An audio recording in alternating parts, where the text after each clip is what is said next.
Assalamu alaikum, dear students. Welcome to the lecture of computational physics.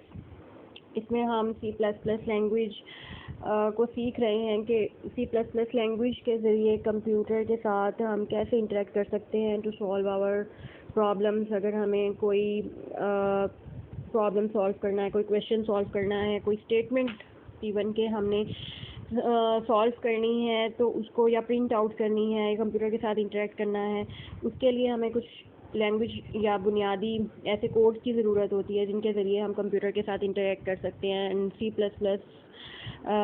Is one of them. आसान language है। और अब हम हमारे लास्ट लेक्चर में, क्योंकि चैप्टर फर्स्ट के दोनों पार्ट्स ख़त्म हो चुके हैं, तो now we come towards chapter second and start from the conditional statements.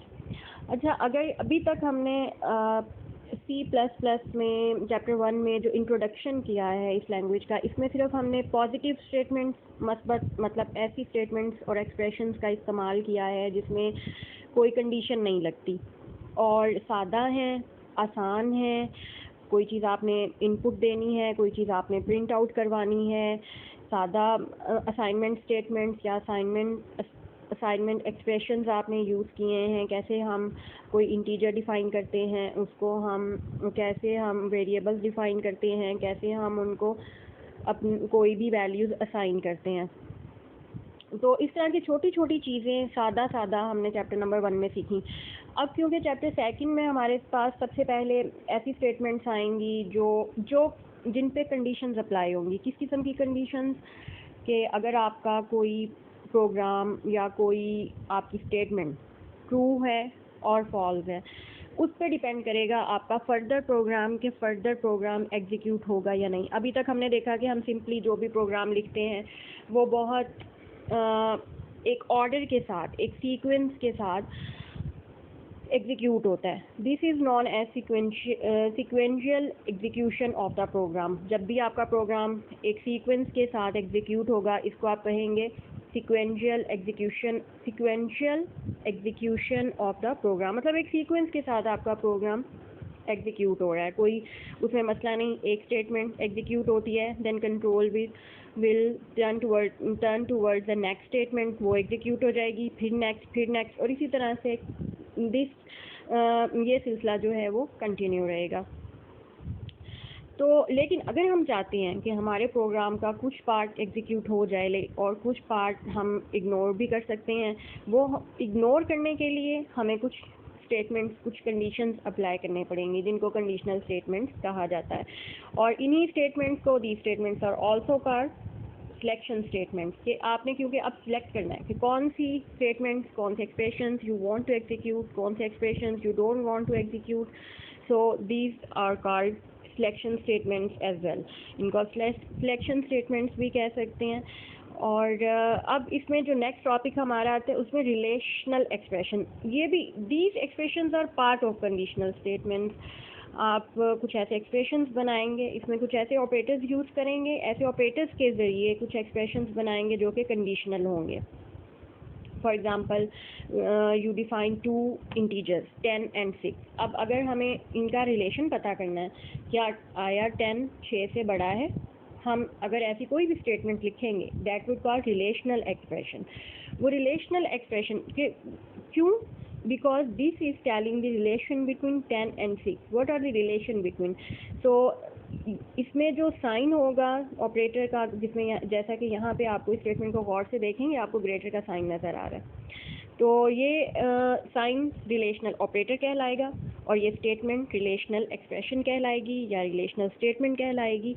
और इसका मकसद क्या होगा? आपको बताना कि what is the relation between 10 and 6। और इसी तरह की और छोटी छोटी स्टेटमेंट्स होंगी जिनको अभी हम मज़ीद एग्जांपल्स में भी देखते हैं।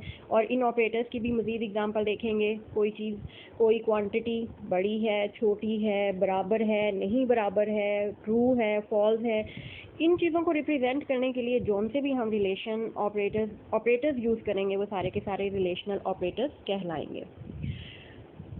आते now come towards the next point कि अब ये रिलेशनल ऑपरेटर्स आखिर को होते क्या हैं।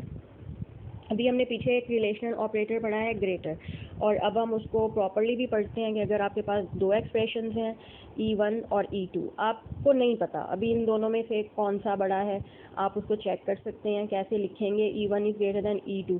अगर तो E1 पहला एक्सप्रेशन बड़ा होगा E2 से, दैट स्टेटमेंट विल ट्रू, और उसके साथ, क्योंकि ये स्टेटमेंट ट्रू हो गई, इसके साथ जो भी आप एक्सप्रेशन या स्टेटमेंट फर्दर लगाएंगे वो सारी भी एग्जीक्यूट हो जाएंगी।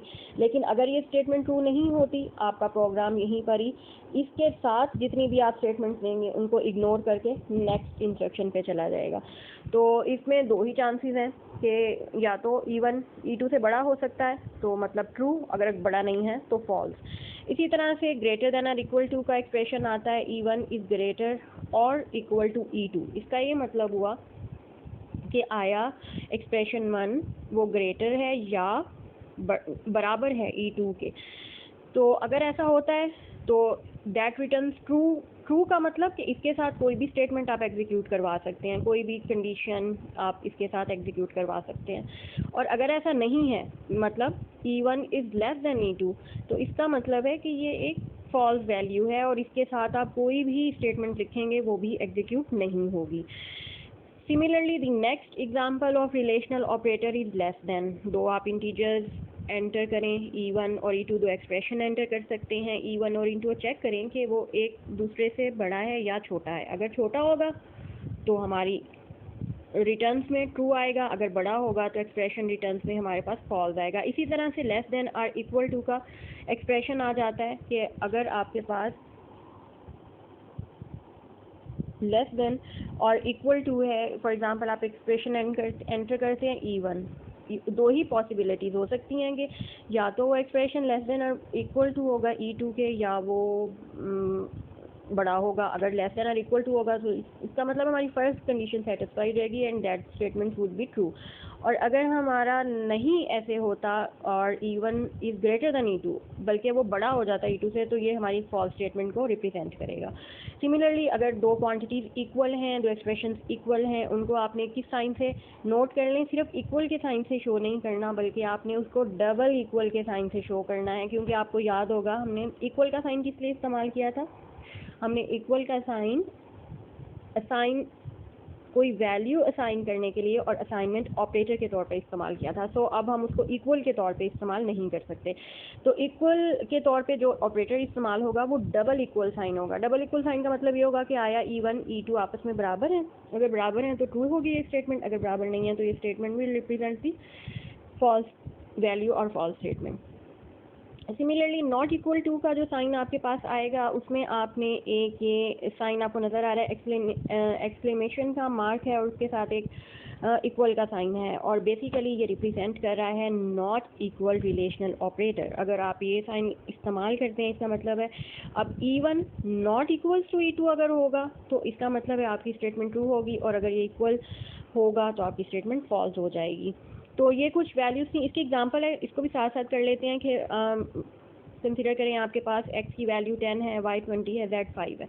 Then find out the output of the following relational expression. अगर आपको दिए जाएं कुछ रिलेशनल एक्सप्रेशन तो आप आसानी से फाइंड कर सकते हैं कि आपके पास आउटपुट रिटर्न क्या होगा। फॉर एग्जांपल क्या x greater than y, x y से बड़ा है, देखें तो बड़ा है, नहीं है बड़ा, तो हम ये होगा हमारे पास फॉल्स। फिर similarly y is less than z, y क्या है 20 लेस देन z 5, ऐसा है नहीं, तो ये स्टेटमेंट भी फॉल्स है। इसी तरह से छोटे छोटे आपको इस तरह से ये further y not equals to x, बिल्कुल सही है कि y x के बराबर नहीं है तो ये स्टेटमेंट ट्रू होगी। x is equal to z है, नहीं ये नहीं है तो ये स्टेटमेंट फॉल्स होगी। सिमिलरली आप इसको चेक कर सकते हैं छोटी छोटी एग्जांपल्स को।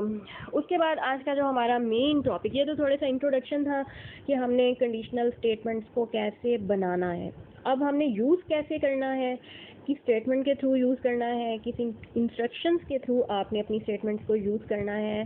That instruction that statement is called if statement. आप इसके साथ कोई कंडीशन लगाएंगे और अपनी स्टेटमेंट्स लिखेंगे। अब अगर आपकी स्टेटमेंट ट्रू हो जाती है तो इसके फ़ौरन बाद जो स्टेटमेंट होगी स्टेटमेंट 1 ये रन हो जाएगी, ये एग्जीक्यूट हो जाएगी। और अगर आपकी स्टेटमेंट फॉल्स हो जाती है तो आपका प्रोग्राम स्टेटमेंट 1 को इग्नोर कर देगा and that would directly turn towards the statement 2 and will execute statement 2। समझ आ रही है आपको ये बात? दोबारा से देखें कि अगर आपके पास इफ स्टेटमेंट आता है, इसको आपने पहले लिखना कैसे है? The syntax of the if statement.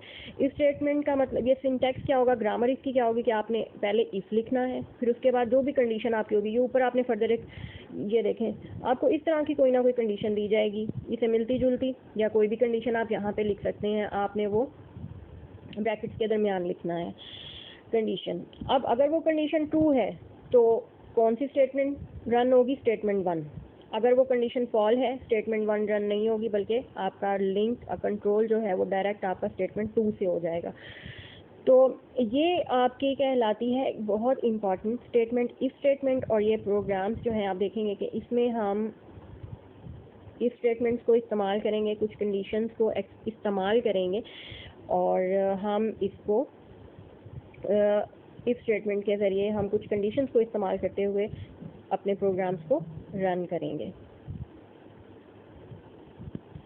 अब ये हमारा जो इफ स्टेटमेंट है, इसको हमने लिखना कैसे है, इसका सिंटैक्स क्या है, वो यहाँ पे आपको एक छोटे से प्रोग्राम की शक्ल में नज़र आ रहा है। इसमें आप देखें कि इफ़ के साथ कोई कंडीशन है, आप एंटर करेंगे उसको ब्रैकेट के अंदर, फिर कर्ली ब्रैकेट के अंदर आप you can use more than one statement, कोई इसमें इशू नहीं है। स्टेटमेंट 1 लिखें, जितनी भी आप ऑपरेट करवाना चाहते हैं, या आप, या आपके प्रोग्राम के ऊपर डिपेंड करेगा कि आप कितनी आपकी स्टेटमेंट्स चाहिए आपको अपना प्रोग्राम रन करवाने के लिए, या पूरा सॉल्व करने के लिए, पूरा रन करवाने के लिए। 1 2 3 अप टू n जितनी भी हैं वो आप कर्ली ब्रैकेट में आप इनक्लोज करेंगे। ये वो स्टेटमेंट्स होंगी जो इसकी स्टेटमेंट्स होंगी, और ये कब रन होंगी? जब आपकी इफ़ के साथ जो कंडीशन है वो ट्रू होगी तो ये स्टेटमेंट रन होगी। अगर फॉल्स हो जाएगी तो आपने याद रखना है कि आपका कंट्रोल जो है वो स्टेटमेंट n पे आ जाएगा, और वो सारी इन 1 2 3 m को इग्नोर कर देगा। इसी तरह आपका इस स्टेटमेंट का फ्लो चार्ट देखें। फ्लो चार्ट को में आपको आसानी से समझ आती है कि आपने ये फ्लो चार्ट में जो कंडीशन है उसको आपने ये डायमंड साइन से रिप्रेजेंट किया। इसके बाद अगर आपकी कंडीशन ट्रू हो जाती है तो आप ट्रू वाली साइड पर आएंगे, जो भी सेट ऑफ स्टेटमेंट्स लिखेंगे वो यहाँ पे एग्जीक्यूट होंगी, उसका रिजल्ट जो आएगा वो शो हो जाएगा, और उसके बाद आपका कर्सर नेक्स्ट स्टेटमेंट की तरफ जाएगा। हाँ, लेकिन अगर ऐसा नहीं है, आपकी कंडीशन फॉल्स हो जाती है, तो आप फॉल्स वाली साइड पर जाएंगे और आपकी स्टेटमेंट, इन स्टेटमेंट्स को इग्नोर कर दिया जाएगा, और फॉल्स के बाद डायरेक्टली आपका control statements after if structure, पूरा इफ स्ट्रक्चर को इग्नोर करके, या उसको एक साइड पे करके, या उसको मतलब नहीं एग्जीक्यूट करेगा जो भी आपने इस स्ट्रक्चर के अंदर अपनी स्टेटमेंट्स लिखी हुई होंगी, तो और डायरेक्ट ही अगली स्टेटमेंट्स के ऊपर आपका कंट्रोल चला जाएगा। ओके, इसके बाद अब हम देखते हैं कुछ एग्जांपल्स भी हमारी आएंगी। अब एक छोटी सी एग्जांपल है कि the following program execute a single statement, the following programme executes a single statement if the given condition is true. और गिवन कंडीशन क्या है वो अभी हम चेक करते हैं। आपके पास एक छोटा सा प्रोग्राम है, इसमें आपने दो इंटीजर्स डिफाइन कर लिए, ए और बी, दोनों को वैल्यूज असाइन कर दी 100 और 50।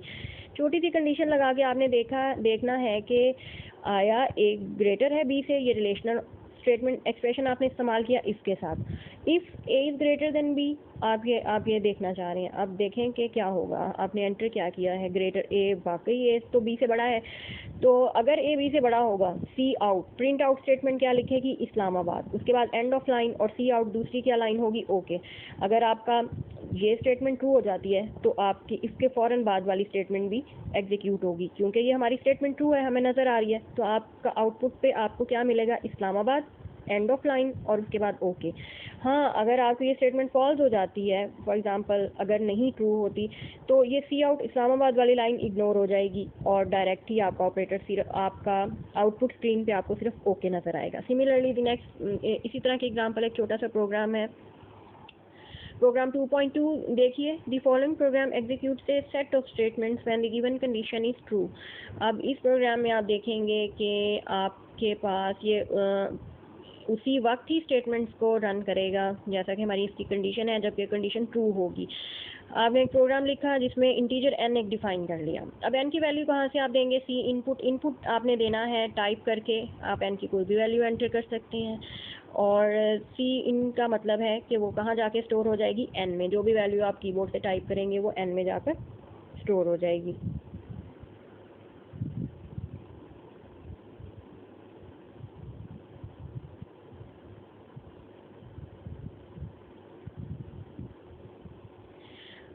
ओके अब जो भी वैल्यू आपने दी है, अब कंडीशन आपने आगे लगाई हुई है n इज़ ग्रेटर देन 10। अगर n ग्रेटर देन 10 होगा, 10 से बड़ी वैल्यू आप देंगे, तो आप ये कर्ली ब्रैकेट के अंदर वाली स्टेटमेंट्स को एग्जीक्यूट करवा सकते हैं। इसमें क्या होगी, इस्लामाबाद और ओके वाली स्टेटमेंट होगी। अगर आप n से 0 से लेकर 9 तक अगर आप एंटर करते हैं, एंट्रीज करते हैं, तो ये स्टेटमेंट या प्रोग्राम इफ़ वाली एग्जीक्यूट नहीं होगी और आपको आउटपुट के ऊपर कुछ भी नहीं मिलेगा।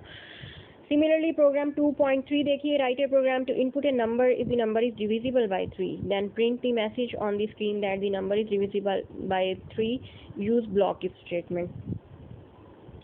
मतलब ये है कि अगर आपने कोई भी नंबर एंटर करना है, इन 10 पहले आप कोई इंटीजर n डिफाइन कर लें, उसके बाद आउटपुट स्टेटमेंट में आपने लिखना है एंटर ए नंबर। आपकी की स्क्रीन के ऊपर आपको लिखा हुआ आ जाएगा एंटर ए नंबर, मतलब अब आप now you are going to enter a number और you are going to enter a और इनपुट ए नंबर। तो कोई भी आप नंबर इनपुट करेंगे और वो कहाँ चला जाएगा, ये इनपुट स्टेटमेंट है, वो नंबर जाके n में जाके स्टोर हो जाएगा। उसके बाद आपने इफ़ कंडीशन लगाई n इज़ डिवीजन, ये जो परसेंटेज साइन है ये यहाँ पे डिवीजन को शो कर रहा है, n divided by 3 is equal to 0। अगर आप कोई भी नंबर एंटर करते हैं, फॉर एग्जांपल 27 एंटर करते हैं, वो 3 पे डिवाइड हो जाएगा, आंसर 0 हो जाएगा। तो आपकी सी आउट स्टेटमेंट n का रिज़ल्ट आपको प्रिंट करके दे देगी दी नंबर। उसके बाद जो भी आएगा, जो भी नंबर आपने एंटर किया वो इज़ डिविजिबल बाई 3, मतलब ये लिखा हुआ आएगा the number 27 is divisible by 3। और हाँ, अगर ऐसा नहीं हो सका, अगर 27 की बजाय आप 25 लिख सकते हैं। अब देखें 25 3 पे डिविजिबल नहीं है, तो आपकी ये स्टेटमेंट रन आउट ही नहीं होगी और आउटपुट पे आपको कुछ भी नहीं मिलेगा। Similarly, 2.4 and 2.5 program, try to do it by your own self। 2.4 and 2.5 programme आप असाइनमेंट के तौर पे फ़िलहाल कोशिश करें इनको सॉल्व करने की। थोड़े लंबे हैं लेकिन मुश्किल नहीं है, और अगर नहीं होते तो आप इनमें से व्हाट्सएप ग्रुप के थ्रू कांटेक्ट करके आप इसमें कोई भी प्रॉब्लम हो आप समझ सकते हैं। Okay dear students, thank you for watching and